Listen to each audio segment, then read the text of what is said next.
Hello students, मैं doctor Arvinder Kaur MEd semester 3 की online video class में एक बार फिर से आप सभी स्टूडेंट को वेलकम करती हूं। डियर स्टूडेंट, जैसे कि आप सभी जानते हैं कि हम यूनिट 4 में को पूरा कंप्लीट कर चुके हैं। आपके एग्ज़ाम्स जनवरी में हैं और इन द मीन वाइल कुछ स्टूडेंट्स को एनोवा यानी एनालिसिस ऑफ वेरिएंस के बारे में समझना था, जानना था। आपकी इसी प्रॉब्लम को सॉल्व करने के लिए मैंने ये वीडियो बनाया है। आप इस वीडियो को देखकर समझकर एनोवा को बहुत अच्छी तरीके से समझ सकते हैं। एनोवा जिसका कि full form analysis of variance होता है। तो आज के वीडियो में हम ये देखेंगे कि एनालिसिस ऑफ वेरिएंस यानी कि एनोवा क्या होता है। आप अपने यूनिट 4 में देखिए कि एनालिसिस ऑफ वेरिएंस का एक टॉपिक है और इस तरह के क्वेश्चन ज़्यादातर एग्जाम में पूछे जाते हैं, चाहे वो ऑब्जेक्टिव क्वेश्चन में पूछा जाए या फिर शॉर्ट क्वेश्चन में पूछा जाए। एनोवा के बारे में कुछ ना कुछ ज़रूर पूछा जाता है। तो आइए डियर स्टूडेंट्स, हम एनोवा को अच्छे तरीके से समझते हैं। हालांकि एनोवा जो है वो आप अगर कॉम्पिटिटिव एग्जाम की तैयारी करते हैं, नेट एग्जाम की तैयारी करते हैं, तो इसमें भी एनोवा को समझना जानना बहुत ज़रूरी है, क्योंकि इस तरह के कॉम्पिटिटिव एग्जाम में भी एनोवा आता है और इसके बारे में सवाल पूछे जाते हैं। तो डियर स्टूडेंट, चलिए स्टार्ट करते हैं एनोवा, जिसे कि हम एनालिसिस ऑफ वेरिएंस कहते हैं। एनोवा क्या है, आइए सबसे पहले इसके इंट्रोडक्शन को समझते हैं। एनोवा एक टेस्ट है, एक मेथड है जिसको कि डेवलप किया था R.A. फिशर ने 1920 में। 1920 में R.A. फिशर ने एनोवा को डेवलप किया था। इसको हम लोग F टेस्ट यानी F वितरण के नाम से भी जानते हैं, जो कि F डिस्ट्रीब्यूशन पे बेस्ड है। F distribution, F is the frequency distribution.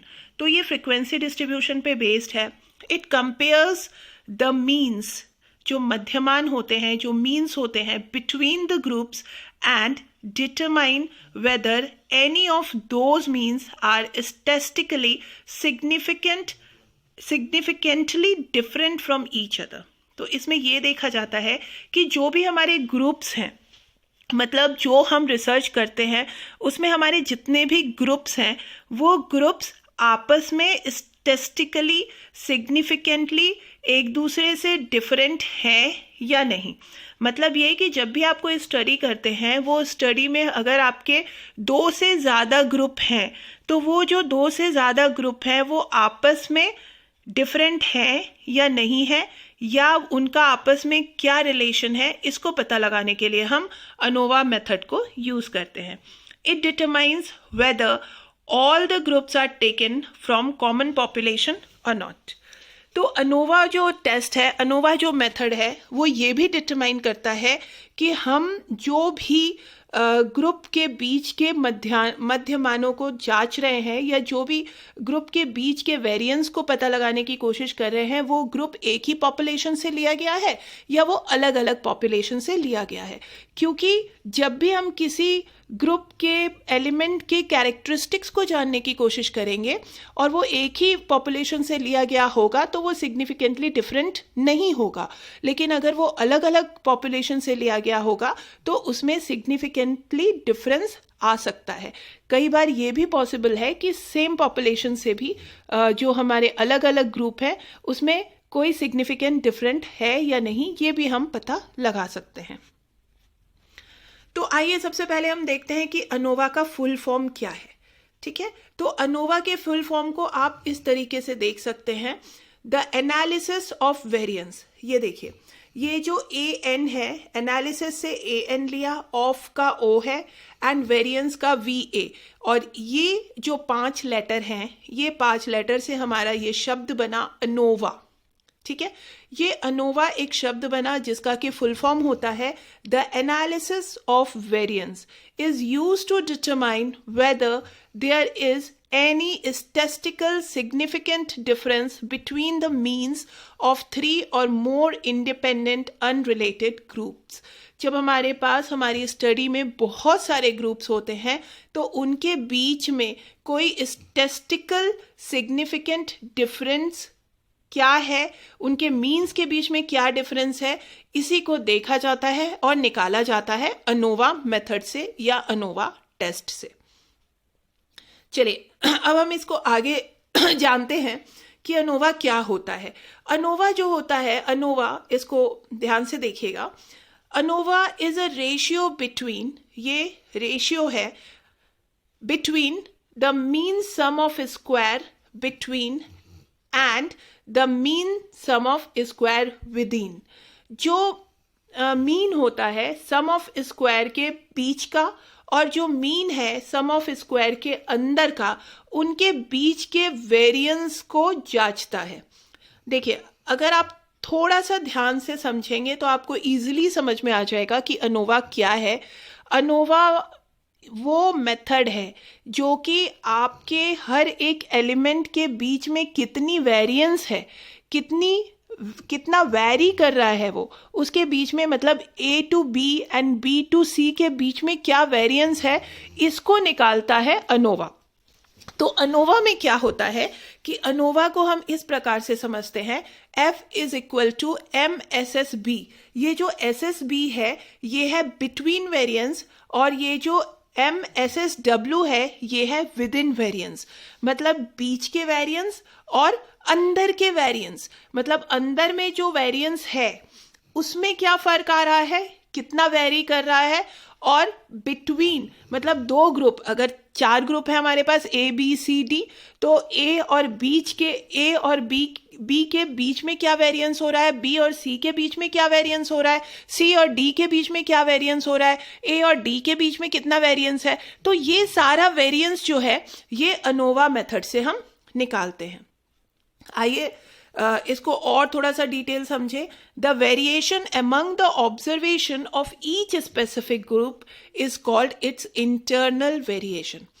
देखिए, इसमें क्या बता रहा है कि जो वेरिएशन होता है वो ऑब्जर्वेशन, जो हमने ऑब्जर्व किया है, जो हमारे ऑब्जर्व नंबर आए, जो हमारे डाटाज आए हैं, उन डाटाज के बीच में जो वेरिएशन होता है, मतलब 2 अगर नंबर्स आए हैं, उन नंबर्स के बीच में अगर वेरिएशन है तो वो उसका इंटरनल वेरिएशन होता है। The totality of internal variation is called variability with in groups. With in मतलब जैसे मान लीजिए ग्रुप ए में 1 2 3 4 5 है, तो 1 2 के बीच में जो डिफरेंस आ रहा है वो क्या है, विद इन वेरिएंस। और हमारे पास ग्रुप कितने हैं, 4, A B C D। तो A और B के बीच में जो वेरिएंस है वो है बिटवीन, और A और C के बीच में जो वेरिएंस है वो है बिटवीन। तो इन्हीं 2 चीजों में हमें वेरिएंस निकालनी होती है अनोवा में। सबसे पहले बिटवीन वेरिएंस और दूसरा with in variance. I hope आपको ये समझ में आ गया होगा कि बिटवीन वेरिएंस और विद इन वेरिएंस क्या होता है। अब जैसे ये मैं एक एग्जाम्पल के थ्रू भी आपको समझा रही हूं। जैसे इसमें मान लीजिए मैंने 3 ग्रुप लिए हैं, group A, group B, group C. Group A में क्या है, 19 15 32 58 59 94।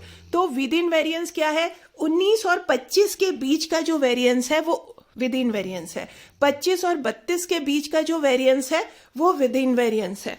32 58 के बीच का वेरिएंस है, ये सारा विद इन वेरिएंस है। और जो ग्रुप के बीच में वेरिएंस होता है, ग्रुप के बीच में वेरिएंस मतलब ग्रुप ए और ग्रुप बी के बीच में जो वेरिएंस है, मतलब 19 और 14 के बीच में जो वेरिएंस है वो बिटवीन वेरिएंस है। 14 to 20 के बीच में जो वेरिएंस है वो बिटवीन वेरिएंस है। तो इसी तरह से हम बिटवीन वेरिएंस और विद इन वेरिएंस ग्रुप को समझते हैं।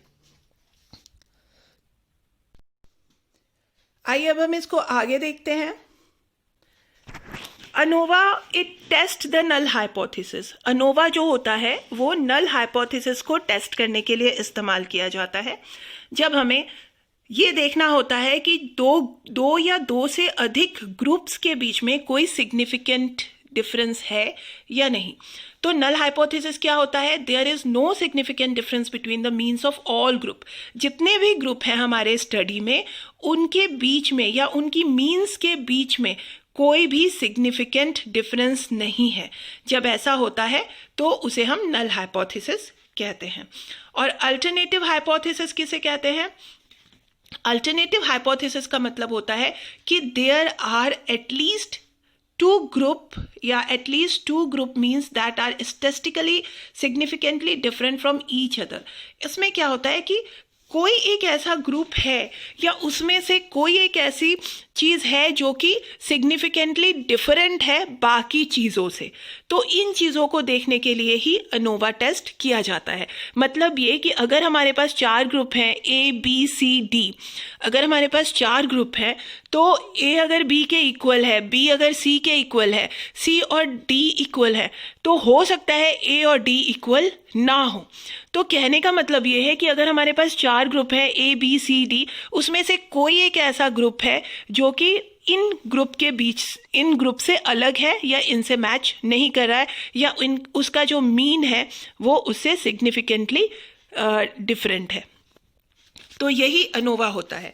अनोवा लगाने के लिए, अनोवा टेस्ट यूज़ करने के लिए कुछ अजम्पशंस होती हैं। ये अजम्पशंस क्या हैं वो देख लीजिए। सबसे पहली चीज़ होती है रैंडम सिलेक्शन। जो हमारा पॉपुलेशन है जिस पे हम अनोवा मेथड लगा रहे हैं, वो सैंपल जो है वो रैंडमली सेलेक्टेड होना चाहिए, वो कोटा नहीं होना चाहिए, बाइस सैंपल नहीं होना चाहिए, वो रैंडमली सेलेक्टेड होना चाहिए। नॉर्मल डिस्ट्रीब्यूशन होना चाहिए। Independent variable should be normally distributed. जो हमारे इंडिपेंडेंट वेरिएबल है वो नॉर्मल डिस्ट्रीब्यूशन में होना चाहिए। होमोजेनिटी ऑफ द वेरिएंस, जो हमारे वेरिएंस है या जो हम वेरिएंस ले रहे हैं, जो हमारी सब पॉपुलेशन है, उसके बीच में होमोजेनिटी होनी चाहिए। एडिटिविटी ऑफ वेरिएंस, जो टोटल वेरिएंस है should be equal to the sum of between variance and within variance. Within variance और बिटवीन वेरिएंस का जो सम टोटल है वो एक होना चाहिए, इक्वल होना चाहिए। जो सम टोटल है वो एक और इक्वल कैसे होता है ये मैं अब आके आपको बताऊंगी। इससे आगे मैं बताऊंगी कि किस तरीके से सम टोटल बिटवीन वेरिएंस और विद इन वेरिएंस इक्वल होता है। चलिए अब हम देखते हैं कि ये अनोवा का समरी टेबल है, वन वे अनोवा का, one way classification summary table. It's a summary table for one way ANOVA. ANOVA 2 तरह का होता है। एक अनोवा वो होता है जिसमें हम इंडिपेंडेंट वेरिएबल एक लेते हैं, वन इंडिपेंडेंट वेरिएबल होता है, उस पर हम अनोवा यूज़ करते हैं, तो वो वन वे अनोवा होता है। और जब हमारे इंडिपेंडेंट वेरिएबल ज़्यादा हो जाते हैं तो हमारा अनोवा भी 2 वे हो जाता है। तो ये सोर्स ऑफ वेरिएशन है between factors, with in factors. तो बिटवीन फैक्टर्स इसमें कुछ स्टेप्स होते हैं, इसके बाद मैं आपको वो स्टेप भी बताऊंगी और उसके बाद ये टेबल भी बताऊंगी। बट ये टेबल अनोवा का टेबल होता है। हालांकि आपके एग्जाम में हो सकता है कि ये टेबल से रिलेटेड कुछ भी ना आए, बट आपको ये जान लेना चाहिए कि इस टेबल में क्या क्या होता है। जैसे कि DF जो है वो डिग्री ऑफ फ्रीडम है, SS जो है वो सम ऑफ स्क्वायर है, MSS जो है वो मीन सम ऑफ स्क्वायर है, F जो है वो कैलकुलेट किया जाता है, मतलब mean sum of square between variables और mean sum of square within variables को डिवाइड करके इसे कैलकुलेट किया जाता है। तो आइए अब इसको आगे थोड़ा सा और समझ लेते हैं। F रेशियो को अलग से निकाला जाता है, वो भी मैं आपको बताऊंगी कि F रेशियो को कैसे निकाला जाता है।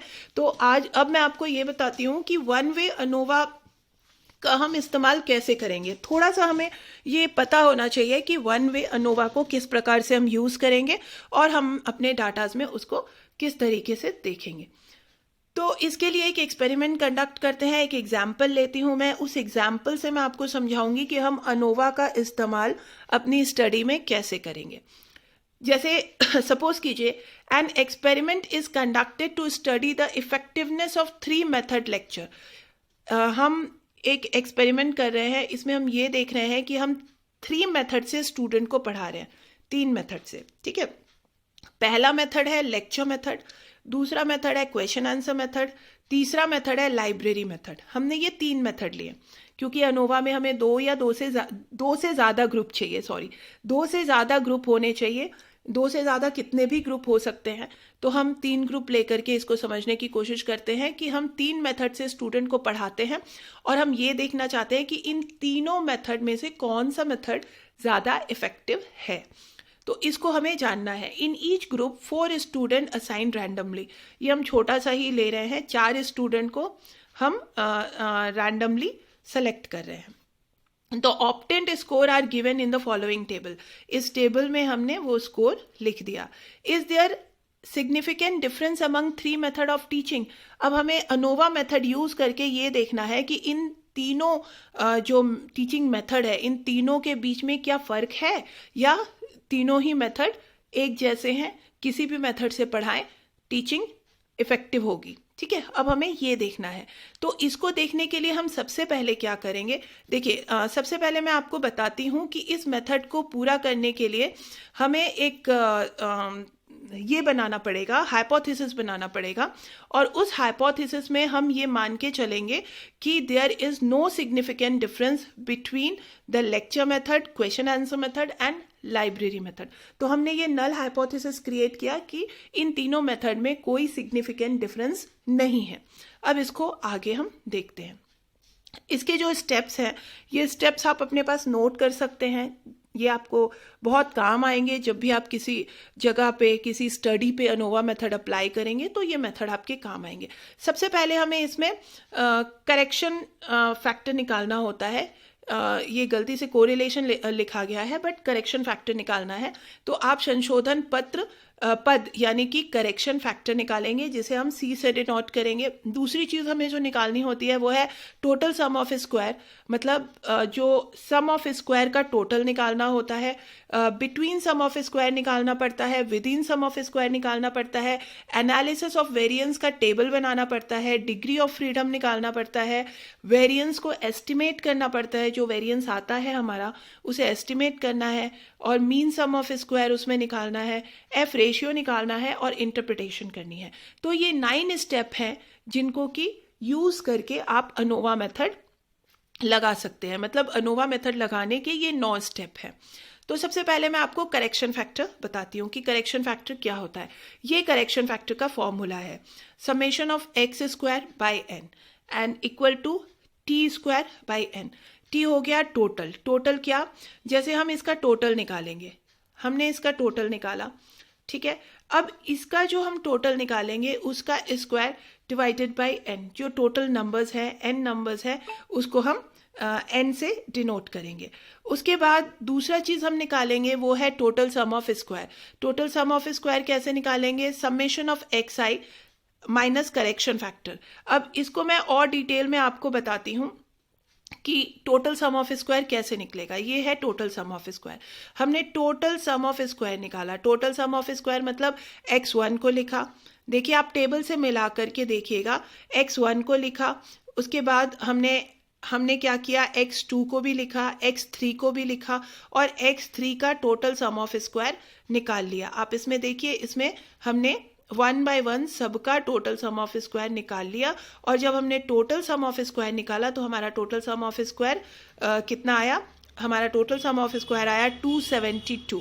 तो ये जो 226 आया x1 का, x1 प्लस 234 आया x2 का, हमने 234 लिखा, और 12 आया हमारा x3 का। इन तीनों को जब हमने ऐड किया तो हमारे पास टोटल कितना आया 272, जिसको हम करेक्शन फैक्टर से माइनस करेंगे क्योंकि हमारा करेक्शन फैक्टर 161 आया था। ये देखिए, ये हमारा करेक्शन फैक्टर आया था 161।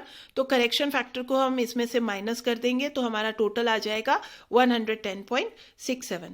तो ये जो आएगा, इसके बाद हम क्या निकालेंगे, बिटवीन सम ऑफ स्क्वायर। तो बिटवीन सम ऑफ स्क्वायर जो हम निकालेंगे वो हम कैसे निकालेंगे, x1 square plus x2 whole square plus x3 का होल स्क्वायर। तो इसमें जो बिटवीन है, आप देखिए बिटवीन नीचे में आ रहा है 12, 34 एंड 10। 12, 34 एंड 10 का स्क्वायर निकालेंगे और इनका स्क्वायर निकाल करके जो रिजल्ट आएगा उसको हम माइनस करेक्शन फैक्टर से माइनस कर देंगे। तो करेक्शन फैक्टर से माइनस करके हमारे पास बिटवीन सम ऑफ स्क्वायर कितना आ जाएगा, 88.67।